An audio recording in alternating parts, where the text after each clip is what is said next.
कृपया समाप्त करें भैया। इतना उपलब्धि और थोड़ा टाइम लगी। हो गए बहुत हुआ है। हो गई बहुत आ गए। 2 मिनट अध्यक्ष महोदय, बहुत आ गई। बहुत। अरे अभी बहुत किए हम लोग, जनता है। इतना अचीवमेंट कैसे गिनवाएंगे? हो गए 2-3 घंटा था हमके। अच्छा, कृपया संक्षिप्त। अरे इतना काम कैसे सरकार के लिए तो बोले के पड़ी। गागर में सागर भर देगा नहीं हो। श्री रवि किशन जी। अध्यक्ष महोदय, सर्वप्रथम रेलवे संशोधन विधेयक 2024 पर बोलने का अवसर देने के लिए मैं आपको हृदय से आपका आभार व्यक्त करता हूं। जैसा कि इस विधेयक के उद्देश्यों और कारण के विवरण अर्थात statement of objects and reasons में बताया गया है कि इस विधेयक के अर्थात बिल को लाने का उद्देश्य क्या है। रेलवे के कानूनी ढांचे को सरल बनाया जाए तथा दोनों कानून की जरूरतों को खत्म किया जाए। अध्यक्ष महोदय, हमारे यशस्वी प्रधानमंत्री अनेक अवसर पर आपने भी सुना है, देश ने भी सुना है कि उन्होंने एक बात को रेखांकित किया था कि अप्रासंगिक तथा पुरातनपंथी कानूनों को समाप्त किया जाना चाहिए ताकि प्रशासनिक संचालन सुगम हो सके तथा आम जनता के हित में तेजी से कार्य इस नए भारत में हो सके। इस संबंध में प्रधानमंत्री जी के सपने को साकार करने के लिए अनेक कदम उठाए गए। जिस बिल की चर्चा आज हम कर रहे हैं अध्यक्ष महोदय, उसका प्रमुख उद्देश्य यही है कि भारतीय रेलवे बोर्ड अधिनियम 1905 के प्रावधानों को रेलवे अधिनियम 1989 में शामिल कर लिया जाए ताकि भारतीय रेलवे बोर्ड अधिनियम 1905 को समाप्त कर दिया जाए। अध्यक्ष महोदय, भारतीय रेलवे भारत सरकार का वाणिज्यिक उपक्रम तो है ही, साथ भारतीय रेल की सामाजिक जिम्मेदारी भी है। हर गरीब की जिम्मेदारी है आम जनता को यातायात के किफायती तथा सुगम अल्ट्रा मॉडर्न फैसिलिटीज सेवाएं उपलब्ध कराई जाए वर्ल्ड क्लास। भारत में अध्यक्ष महोदय 13,000 से ज्यादा ट्रेनें चलती, लगभग 2,40,00,000 लोग सफर करते। इतनी बड़ी तादाद अध्यक्ष महोदय रोज सफर करना भारतीय रेलवे के लिए या वर्ल्ड के किसी भी रेलवे के लिए किसी चुनौती से कम नहीं है। Next to impossible to handle such a huge population. इतनी बड़ी तादाद को लोग रोज सफर करना भारतीय रेलवे कैसे हैंडल करती है। मैं मंत्री महोदय को दिल से प्रणाम, धन्यवाद। यशस्वी प्रधानमंत्री मोदी जी को धन्यवाद। कितनी दूरदृष्टा सोच रखते हैं हमारे प्रधानमंत्री। माननीय प्रधानमंत्री जी के विजन को साकार करते हुए भारतीय रेलवे ने अनेकों माइलस्टोन हासिल किए हैं और कीर्तिमान हासिल किए हैं।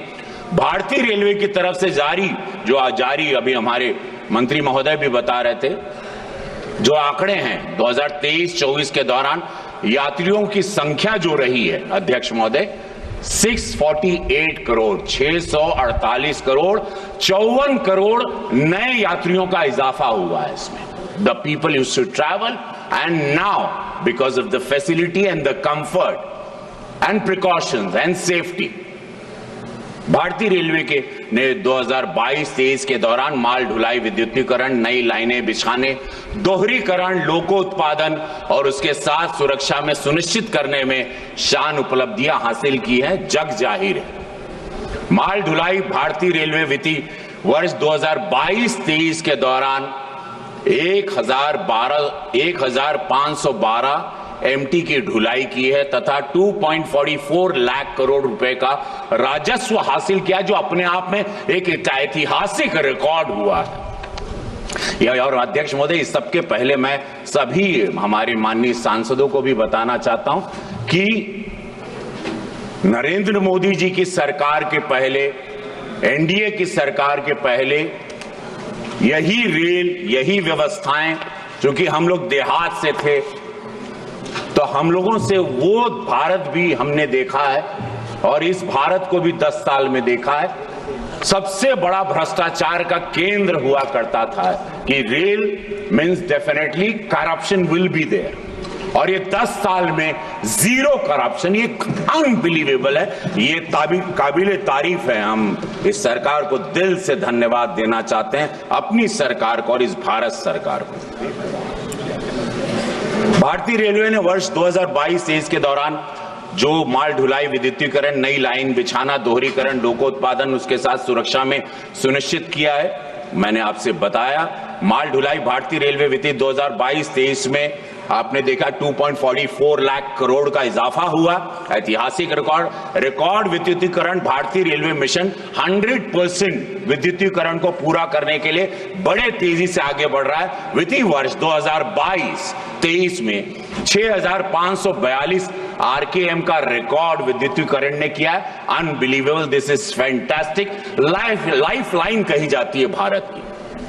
ये भारत 80% देहात है, गांव में बसता है। हम सब लोग भी उसी पृष्ठभूमि से आते हैं और गरीबों को, उनकी जिंदगी को आगे बढ़ाना, उनको रोजगार पहुंचाना, उनको रोजगार के अपने डेस्टिनेशन तक पहुंचाने के लिए सारे लोग मोस्टली वो रेल पर डिपेंड करते हैं। और प्रधानमंत्री जी की, रेल मंत्री जी की सोच रही है कि गरीबों को कैसे फायदा हो, गरीबों को कैसे सुविधा मिले, गरीबों की कैसे सुरक्षा हो, गरीब कैसे अफोर्ड कर पाए। सब्सिडी भी आप, हमारे अब मंत्री जी ने बताया 56,000 करोड़ सब्सिडी मिलती है, जिसमें हमारे senior citizen to everybody, whoever buys ticket, they get subsidy rate and it becomes very cheaper for them।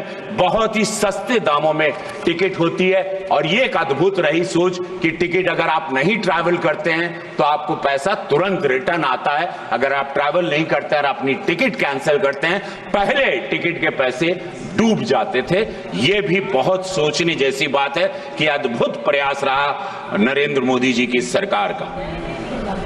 Gorakhpur से 3 ट्रैक, मैं अपने संसदीय क्षेत्र की बात कहूं, मेरी आंखों देखा है कि वहां तीसरी ट्रैक भी शुरू हो गई। चूंकि गोरखपुर एक ऐतिहासिक जगह है, गुरु गोरक्षनाथ धाम वो धरती है। 1 लाख लोग रोजाना गोरखपुर से ट्रैवल करते हैं, आना जाना उनका लगा रहता है। और वो सोच के हमारे रेल मंत्री ने, रेल मंत्रालय ने वहां पे 3rd ट्रैक शुरू कर दिया, जो कि हम वहां पर स्वयं मौजूद थे। यशस्वी प्रधानमंत्री मोदी जी भी वहां पर थे जब वंदे भारत। और मैं एक बात बताऊं महोदय जी, आपको जान के बड़ा, मैंने एक चिट्ठी लिखी थी और वो चिट्ठी लेके मैं प्रधानमंत्री मोदी जी से मिला था कि एक वंदे भारत हमको भी दीजिएगा। रेल मंत्रालय भी गया और आपको बताऊं, उन्होंने न ट्रेन दी वंदे भारत, यशस्वी प्रधानमंत्री स्वयं वहां आए, उन्होंने उसको झंडी दिखाई। अब गोरखपुर से वंदे भारत चलती है। तो एक सांसद की चिट्ठी को कितना दिल पर लेते हैं। जहां पर जरूरत होती है प्रधानमंत्री जी, रेल मंत्रालय वहां तुरंत आप पाएंगे कि एक्टिव रहते हैं और उसको रिजल्ट ओरिएंटेड सरकार के रूप में इसीलिए जाना जाता है। तो अध्यक्ष महोदय जी, 3 ट्रैक के साथ गोरखपुर तो आगे बढ़ ही गया। नई लाइन वित्तीय 2022-23 के दौरान 5243 किलोमीटर की नई लाइन बिछाई।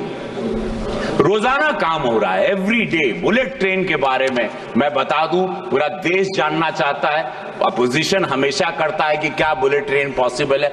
मैं उनकी जानकारी में दे दूं कि 300 किलोमीटर का ट्रैक लग चुका है बुलेट ट्रेन का। हम लोग बुलेट ट्रेन के लिए भी आगे बढ़ चुके हैं। बहुत सारे देशों से हमारी कंपनीज काम कर रही है। अल्ट्रा मॉडर्न बुलेट ट्रेन के हिसाब से मेरा देश एक विश्व स्तरीय, जो हमारे यशस्वी प्रधानमंत्री 2047 में विकसित भारत के सपने को लेके चल रहे हैं, उसमें बुलेट ट्रेन भी हमारे लिए गर्व का विषय होगा। स्वचालित सिग्नलिंग, मोस्टली आप देखते हैं कि पहले 10 साल पहले एक्सीडेंट्स बहुत कॉमन थे, दुर्घटनाएं कॉमन थी, लोगों की, आम गरीब की मृत्यु होना बहुत कॉमन थी और कोई भी सेंसिटिव तरीके से उनको लेता नहीं था। भारतीय रेलवे ने मौजूदा उच्च यातायात वाले मार्गों पर अधिक ट्रेन चलाने की लाइन क्षमता बढ़ाने के साथ स्वचालित ब्लॉक्स सिग्नलिंग कर दिया, जहां सिग्नल्स होंगे जरिए 2022-23 में 530 किलोमीटर आधुनिकीकरण हो चुका है, जहां पर सेफ्टी है, सिग्नल में ऑटोमेटिक सिग्नल्स हैं, आपके ट्रैक्स को चेक किया जाता है, आपके ट्रैक्स को ऑनलाइन चेक किया जाता है, आपके ट्रैक्स पर सीसीटीवी के द्वारा उस पर वॉच होता है। जैसे कि आप देख रहे हैं कि बहुत सारे देश विरोधी तत्व वहां पर ट्रैक पर अलग अलग आजकल वस्तु आपने देखा होगा रखते हैं, जिससे ट्रैक पर एक्सीडेंट होने के चांसेस ज्यादा दिखाई देते थे। और लोग आप देश विरोधी ताकतें भी हैं कि सरकार को कैसे क्षति पहुंचाए। तो आपने देखा होगा पिछले 2-3 महीने में ट्रैक पर कोई लोहा रख रहा है, कोई साइकिल का पहिया रख रहा है, कोई छोटे विस्फोटक चीजों को रख रहा है, ये सारी चीजें भी देखने आई। लेकिन उन सभी लोगों को बता दूं कि ऑनलाइन चेकिंग भी सीसीटीवी द्वारा हो रही है, सभी ट्रैक्स पर नजर भी रखी जा रही है। ये हमारी सरकार द्वारा, हमारे रेल मंत्रालय ने एकदम हाईटेक इस फैसिलिटीज को किया, मैं उनको धन्यवाद देता हूं। इसके अलावा डिजिटल इंटरलॉक स्टेशन, फ्लाईओवर निर्माण, गति शक्ति फ्रंट टर्मिनल इत्यादि के क्षेत्र में भारतीय रेलवे ने नए नए कीर्तिमान स्थापित किए हैं। हमारी अर्थव्यवस्था में महत्वपूर्ण योगदान हुआ है। अध्यक्ष महोदय, कृपया समाप्त करें। भैया इतना उपलब्धि और थोड़ा टाइम लगी, हो गए बहुत हुआ है। हो गए, बहुत आ गए। 2 मिनट अध्यक्ष महोदय, बहुत आ गए, बहुत। अरे अभी बहुत किए हम लोग, जनता है, इतना अचीवमेंट कैसे गिनवाएंगे? हो गए 2-3 घंटा था हमके। अच्छा, कृपया संक्षिप्त करें। अरे इतना काम कैसे सरकार के लिए तो बोले के पड़ी, गागर में सागर भर देगा नहीं हो माना। इसके अलावा डिजिटल इंटरलॉक महत्वपूर्ण योगदान, मेरे मानना है कि भारत को $5 ट्रिलियन अर्थव्यवस्था बनने भारतीय रेलवे को बहुत महत्वपूर्ण योगदान है। अध्यक्ष महोदय, गोरखपुर महंत अवैधनाथ माननीय योगी जी की कर्म भूमि है। आपके माध्यम से मैं सरकार को धन्यवाद कहना चाहता हूं कि गोरखपुर जंक्शन को आपने 500 करोड़ का, रेल मंत्री जी को मैं दिल से, यशस्वी प्रधानमंत्री जी को कोटि कोटि धन्यवाद कि 500 करोड़ रुपया अध्यक्ष महोदय हमारे मेरे संसदीय क्षेत्र को पारित हो चुका है। प्रधानमंत्री जी ने जिसका शिलान्यास किया, गोरखपुर स्टेशन को NSG 1 श्रेणी में शामिल किया गया। इस श्रेणी में आने का मतलब कि गोरखपुर स्टेशन के विकास पर अधिक पैसा खर्चा किया जा सकता है। आने वाले समय में स्टेशन अपने नए स्वरूप में दिखेगा। माननीय मंत्री जी से मेरा अनुरोध है कि रेलवे की खाली पड़ी जमीनों पर पैनल लगाया जाए, इससे इंक्रोचमेंट जो सब लोग जो कब्जा करते हैं और सरकार को राजा। 1 मिनट बस हो गई। 1300 स्टेशन को अमृत भारत बनाने के लिए प्रधानमंत्री मोदी जी, रेल मंत्रालय के धन्यवाद। 88 साल बाद कोसी रेल महासेतु के लिए प्रधानमंत्री जी को धन्यवाद। और ऐसे अनगिनत बात, लेकिन अब आप बोल रहे हैं तो मैं शांत हो रहा हूं। धन्यवाद।